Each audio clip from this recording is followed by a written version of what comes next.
Hi everybody, welcome to Absolute English. I'm Coach Kori. Welcome to the channel. So today I thought it'd be fun to talk about how I acquire language. So some of you who already know me realize that I started learning French when I was a little kid. My father spoke French. He learned French when he was in school, and so he started to teach my brother, me, French when we were younger. And so if we went to a restaurant and something was in French, he would teach it to us, have us translate, that sort of thing. If it was on a menu, we did the same thing. So I got my exposure to French. It was very little, but it made me fascinated with this particular language. I love the French language. So fast forward, I went to high school, and while I was in high school, I decided I was going to learn French for real. And I took 2 years of French.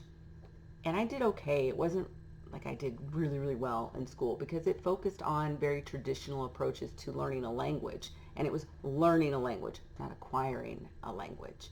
So there's a lot of grammar, and we had our French book, and we had to go up to the board and write on the board and make mistakes and then be embarrassed because we made mistakes.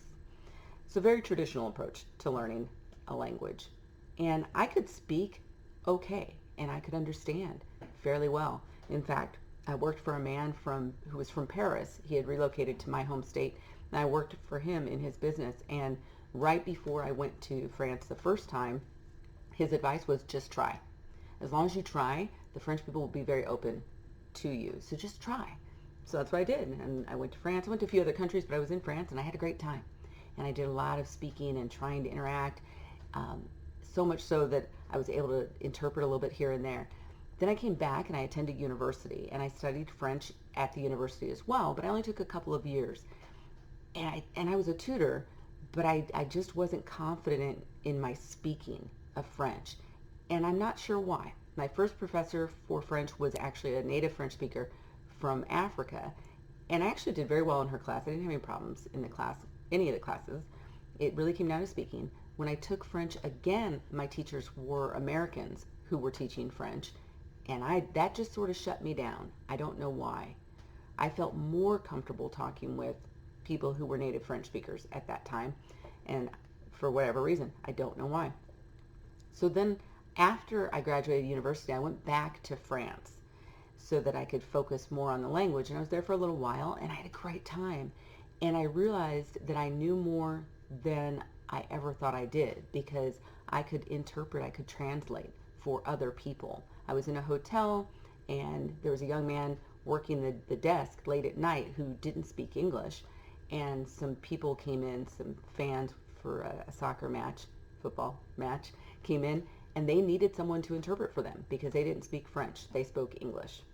And so that was me, and I had a great time. When I realized I could do that, it was like, oh my goodness, this is awesome. So I had a great time. Then I stopped speaking. I stopped reading. I stopped because I got on with my life. I was graduating from college, and I was getting my first professional job, and I was teaching and training people how to find jobs in the United States, and I didn't need French anymore. But I still really wanted to know French. And so several years ago, I decided I would start trying to learn it again. And I used Duolingo to increase my vocabulary again. I started working with some tutors here and there. And that just still wasn't working because it was traditional. It was, here's the grammar rule, here's a sentence, what's this? And that's not really how I wanted to learn the language at that point. Then I realized that I could learn it naturally, the way that I learned English as a little kid. And when I figured that out, oh, I was so excited. And I was able to advance my French skills faster. So here's what I do. I don't use Duolingo anymore to increase my vocabulary in French. I have a pretty decent vocabulary in French. So what I do is I read books. That's one of the number one things that I do. It's the same thing I tell people who are learning English. You need to read books. And that's whether you're a native English speaker or not. The way to increase your vocabulary and the way to understand the sentence structure, grammar, is to read and then to write, right? So read, read, read, read, read. So I read things in French, and I find things that are interesting to me at this point. I love to read mysteries, and I write mysteries. And so I like to read mysteries, so I try and find something that's a French mystery at the level that I can read right now. And I found a few of those. I find some other books that are not mysteries, and I read those just so I can get some vocabulary. Those are very short books. I'm at about an A2 B1 level right now, and that varies depending on if it's speaking, reading, listening, whatever. But A2 B1 is about where I am with my French right now, which I'm ecstatic about. I think that's awesome. I would love to be a little bit further, so I keep working on it by reading. But I also listen. I do a lot of that, and I listen to podcasts a lot.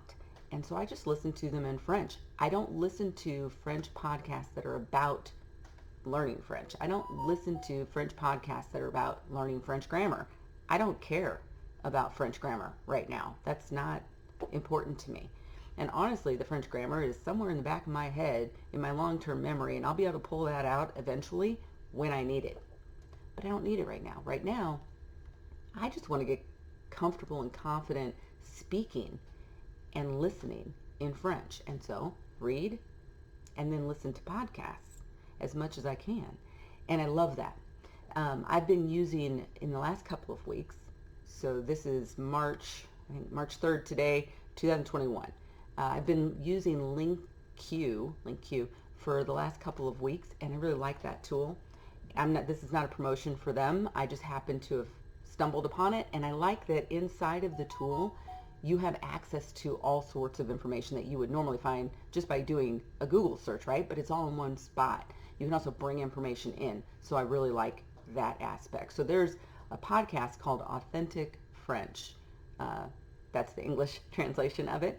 But it's a podcast, and I've listened to him. He's got a YouTube channel. I've listened to him, watch his channel for a while, but I can access that material inside of LinkQ as well, which is cool because that means I can listen to the podcast in the car when I, dropping off my children at school, and then I'm coming home. I can listen to that podcast. Then I can go onto the tool, find that podcast, and then read the transcript and listen at the same time, which I love. And I can start to see what words I know, what words I don't know, and I can begin to practice those. So that's what I do. I also happen to love another app called Busu. It's busu.com. For a similar reason. I can go on there and I can practice lessons, and I can seek feedback from other native speakers of the language. They can get feedback from me when they're trying to practice things. They're not tutors, it's just people in the community that are trying to help everybody else learn and acquire the language they want to learn, or acquire in this case. So Busu app is another one that I love. I also like Busu because it was a way for me to get an idea of what my level was in French, because I was kind of like, well, where am I when I first got introduced to Busu, and that was several years ago. And I will be honest with you, I start and I stop. I'll get on this trend of practicing all the time, like every day, and then I'll get bored and I'll stop for a while. That's just the reality of it. This is a marathon. This language acquisition experience is more of a marathon, not a sprint. And that's, I think, an important thing to understand. It takes time to acquire a language, and it takes energy to acquire a language. So if I spend 15 minutes a day, I'm like, ooh, that's awesome. If I spend an hour a day, but I break it up, that's awesome.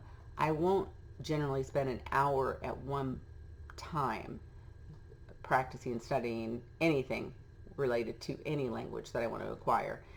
I don't want to do that. I don't find that entertaining. I don't find that fun. And part of learning anything and acquiring the knowledge is having fun when you do it and really being engaged. And an hour at a stretch does not engage me, so I don't do it that way.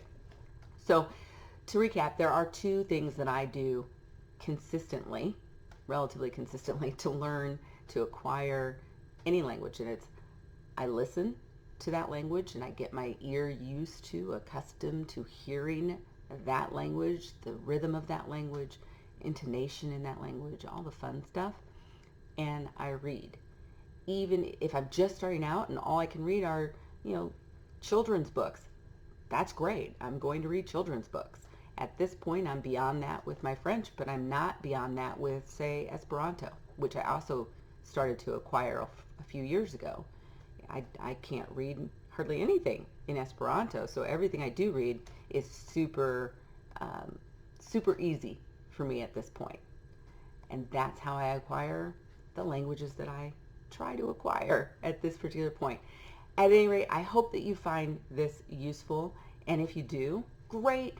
Leave a comment. How do you acquire English? What are you doing? Are you reading, writing, listening, using some fabulous apps? What are you doing? Leave a comment and share that information with everyone else, because we all learn in a little different way, right? So help everybody else out, and I will see you another time. Bye.